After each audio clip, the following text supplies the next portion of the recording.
Bless up, everybody. You don't know I am Heinz, and today in hindsight, I am honored, I am humbled that you are here on the channel, the number one chill spot on YouTube. Chill. I am in gratitude. Now, I know we all have dreams and goals, right? Every single one of us, I know we just out here trying to find the right tools and the means to get there.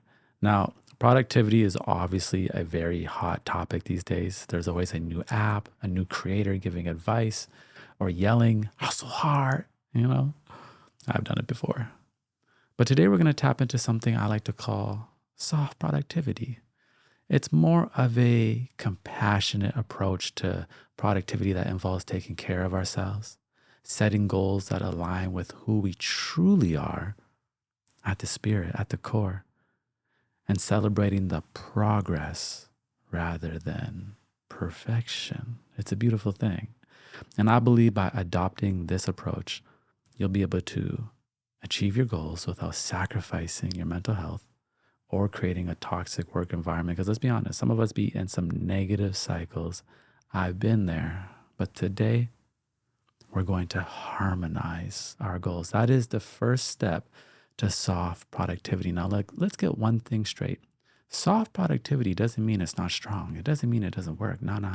It means it's effective, it's sustainable, and it harmonizes with who you are. Now, my motto this year is harmony over everything. Making sure that the things that I am doing and the people that I am bringing into my life, my tasks, align with who I am. And we do this by asking the real questions and knowing what our non-negotiables are. What makes you happy? Simple question. What makes you happy? Because one person's dream is literally like another person's nightmare. Now, when I was a videographer, I still am, but when that was like my main forte, people would always say to me, oh my God, a movie in hindsight would be bananas. So I went to the film industry and I tried it out, And let me tell you something, I hated it. What may be one person's dream may be another person's nightmare. I actually hated the film industry. I didn't like the scheduling. I didn't like the culture. There's a lot of standing around, unnecessary hierarchy. It wasn't an alignment for me. And although the money was good, right? You get to meet cool people and, there's important people there and you can definitely climb a ladder. The positives didn't outweigh the negatives for me, right? Keyword for me. I realized I love the intimacy of making videos by myself at home, while others may love working in big crews, bringing together these big ideas. But for me, I like to sit here with y'all, drink my tea, and do my thing. So creating harmony is all about knowing what aligns and what doesn't. So we can't be afraid to live life, try new things, and reflect on what harmonizes with our spirit. We have to experiment. Experiment with life. Have fun. You understand? Make mistakes. And when you find things that align, then you commit. When you find things that align, you commit. And you commit for the long haul. You understand? Your dreams is a commitment. There's not like a time gap of, if it doesn't happen in 1 year, I'm not doing it 3 years. No. Your dream, because your dream is to have a fulfilling life. It's not in a thing. It's not in a task. Your dream is to have a fulfilling life. And that's a commitment. Now, the problem is we think a commitment means, oh my God, I got to dedicate myself all day, every day to this one thing and hustle 24/7. No, that is harsh productivity. And there is a time and place for that. But right now we're talking about soft productivity. Now, I've been listening to this audiobook by Stephen Pressfield on Audible, which has so many gems. And he talks about commitment in an interesting way, and I want to share it with you. Can we put our ass where our heart wants to be if we've got a family, a job, a mortgage? Yes. The muse does not count hours.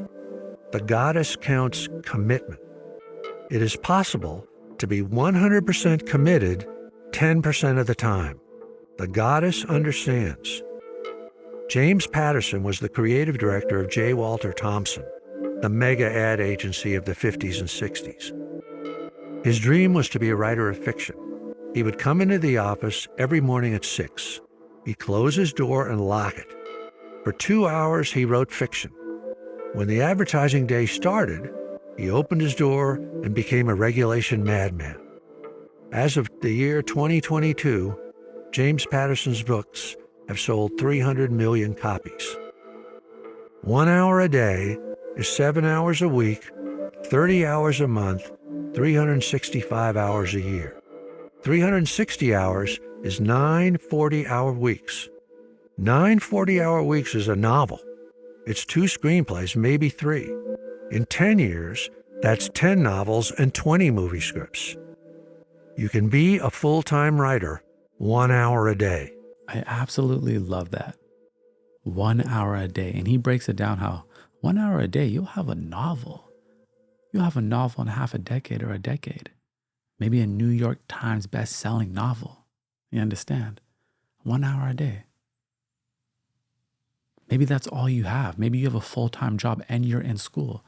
But the internet and Instagram is tricking you into thinking that you're supposed to do it all to perfection. No. That's the illusion. You see, we are all on our own timelines. You don't have to make everything happen in 6 months, in a year, in 3 years, in 5 years. Learn to simply commit, and you will reap the rewards as you go. Productivity becomes toxic when we are running somebody else's race. You get to determine your pace, my friend. It's very difficult to harmonize our goals when we're in this comparison loop.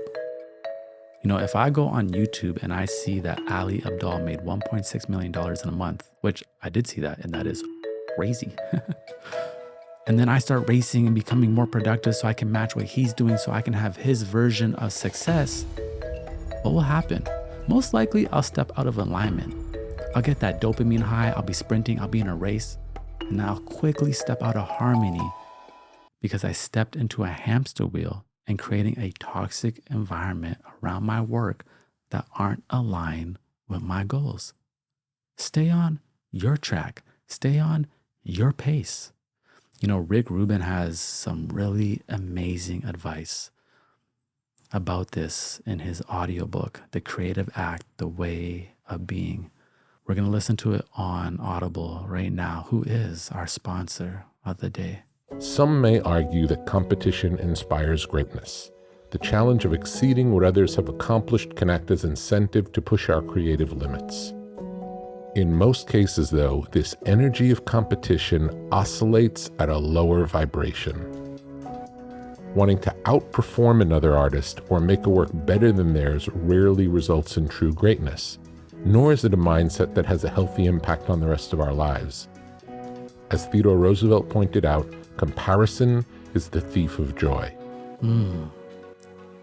Allow that to sow into your spirit. A great way I've found to limit the comparison as of lately, because I was doing it, has been to simply just consume way less visual content and enjoy audio content instead. Like audiobooks. For me, it's an immersive experience, and the Audible app is so easy to use. I can listen to my favorites while I'm driving, while I'm at the gym. Or yesterday, I was just sitting by the river, tuning in. And let me tell you, Audible is a home of storytelling. You'll always be able to find the best of what you love or something new to discover. And Steven Pressfield's audiobook, he narrates it himself, so his experience really comes through the tonality in his voice. I love it. As an Audible member, you can choose one title a month to keep from the entire catalog, including the latest bestsellers and new releases. So I want to hook you up. Remember, new members can try it free for 30 days. Visit audible.com/Heinz30 or text Heinz30 to 500 for a free trial.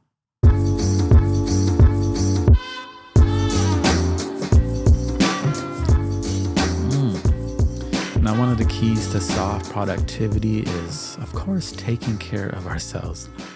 This means getting enough rest, exercise, big one, and nourishing food. Limit those sugars, you understand? I focus a lot better when I do something for my body that day as well.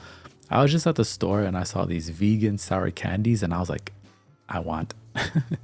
I love candy, but I'm like, man, I'm gonna go to the studio. I don't want all that sugar in my brain. I legit get a little headache. So taking care of ourselves is gonna make our jobs a lot easier. And we will enjoy our work. Even if it's a job we don't like, we will enjoy it more when we have balance, when we allow ourselves to have great experiences. I just came back from Japan. And before I left, I would come into the studio feeling like I had to be here. Like I had to be here. And when I came back from Japan, renewed from the sights and the sounds and the new foods and the experiences, I was on a natural high. I came back, stepped into the studio. I was like, let's go. I'm in here like 10 hours a day now. But I want to be here for 10 hours a day. You understand? With productivity, sometimes we will have high intensity seasons. And sometimes there'll be low intensity seasons. Neither or is more productive. It's all about our energy levels. Toxic productivity, harsh productivity is when we always tell ourselves, oh, we're not doing enough. But soft productivity, gentle nudges back into our alignment. We know how to reach beyond our limits, keep ourselves accountable, but rest as well and celebrate ourselves. Some of us have a problem celebrating ourselves, don't we? It's difficult. I saw Snoop Dogg say on Instagram in a video, it's really good. He's like, being able to celebrate yourself is a sign of good mental health. It's a sign of good mental health. That's why we focus on the progression. Set up rewards for yourself. Have many goals that you can work towards and then claim the reward. Stop punishing yourself. Stop telling yourself you're not doing enough. Commit. Maybe you only have 1 hour a day. Maybe it's only 3 hours a week towards your dream. But guess what? You commit to that 6 months from now, you're going to have a little bit more time. The energy levels will rise. You'll be in a new season. But learn how to celebrate yourself. Now, I'm saying this like I'm preaching it, but it's something I am still learning. I am still getting better at that. Celebrate yourself, When we always tell ourselves it's not enough, our spirit's like, come on. It's actually self-harm. It's self-abuse. Let's reap our rewards. Focus on that progression because that is perfection. You understand? By doing this, we create excitement in our process. If every day we're just like, face to the pavement, no self-care, no harmonization, right? We're not using our tools, effective tools. We're not really going to dive into like what kind of tools for our productivity because I find everybody has their own second brain or their own tools. And me, I like to keep my process very simple. I use my Apple Notes. I use Milanote and I use Google Calendar. That's it. I like to keep it simple. But we are making sure that we are generating excitement in our process. Because when we don't have that excitement, or at least that curiosity or that positive mindset, our energy will naturally resist everything we're trying to do. And then we will procrastinate. And then we all know what happens when we fall into that procrastination. It sucks. Rick Rubin has another great point that we're going to listen to about this. I love The Creative Act, The Way of Being. It's like my new Bible at the moment. So shout out to Rick Rubin. And the audiobook is amazing because he reads it himself. I love audiobooks where the author is reading it themselves because you can hear the emotion and the experiences through the words, you understand, through their tonality. All living things are interconnected, depending on one another to survive. A work of art is no different. It generates excitement in you. This commands your attention, and your attention is exactly what's required for it to grow. It's a harmonic, mutually dependent relationship. The creator and creation rely on each other to thrive. The call of the artist is to follow the excitement. Where there's excitement, there's energy. And when there's energy, there's light. When there's excitement, there's energy. And when there's energy, there is light. What a bar.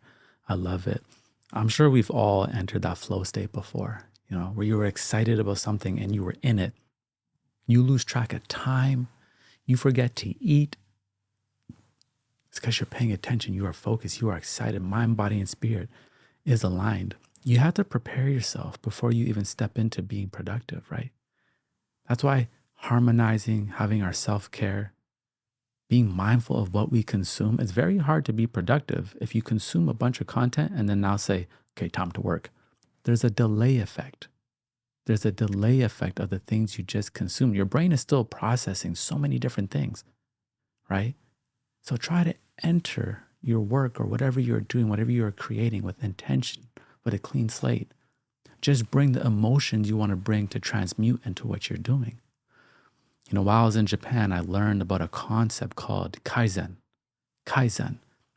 Now in the West, we often say, take big risks, big steps, make leaps. But that's not always possible or sustainable. One of the biggest mistakes people often make when it comes to productivity is, again, we strive for perfection, but progress is perfection. And Kaizen is all about making small steps. Small steps over time, focusing on the smallest of steps, asking smaller questions. And instead of just focusing on taking another step, what do? How do we improve this step before we take it? How do we improve our last step? So when we take this step, we take it with grace. So we don't feel like we're always just walking in mud. Things will get easier over time. If we align our mind, body, and spirit, our attention, our focus, and fine-tune our steps. Look into this concept, Kaizen. There's a lot of resources online about it. Kaizen. It's a beautiful way of going about things. And guaranteed, you make those tiny steps each day, little commitments, and just focus on making those steps so good. Your productivity will be sustainable and effective. In my life, I have done so much harsh productivity and I've burned out many times to the point I almost had like a form of PTSD. I'm not even joking, to the point where I was afraid to go back to work. I was like, my brain would just resist because it was like, yo, you're going to throw me back into this environment. That's not healthy for us, right? So we can take a better approach by aligning and harmonizing and figuring out what are our true goals. Give yourselves the grace to make mistakes. It's okay, right? You can make mistakes, but really ask yourself, what is aligning with me? What harmonizes with me? And create the right environment. Focus on those small steps, and you will make massive leaps over time. It's all about longevity. Our goal is what? To have a fulfilling life. How do you have a fulfilling life? You have to live a fulfilling life. You don't create a fulfilling life just in one day. It's step by step. It's through your commitment, you understand? And I have been taking these concepts and fine-tuning my process before I go all in again. I'm making sure that I don't repeat negative cycles so I don't burn out. And this time we're taking people with us, We have a team, and it's a beautiful thing. So again, soft productivity is a more compassionate approach to your workflow, to your creative flow, whatever it may be. It's sustainable. It's rooted in grace. It's rooted in love.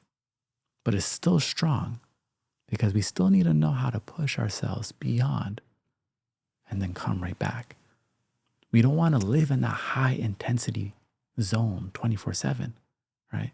That's how you start to get gray hairs like me. We got to know how to come back, right? Experience, fill ourselves up, and then pour it back into what we do. And now we have a beautiful cycle. And you don't know in hindsight, everything is going to be all right. It's a vibe ting, and we power by. Chill. definitely recommend to check out these audiobooks. One is The Creative Act, and the other one is Put Your Ass Where Your Heart Wants to Be by Stephen Pressfield. And the other one is by Rick Rubin. Thank you, fam. Leave some comments below. I just came back from Japan. I'm excited to be back. I'll be back for a few weeks, so let's hop on live stream, all of that. You know what it is. It's a vibe thing.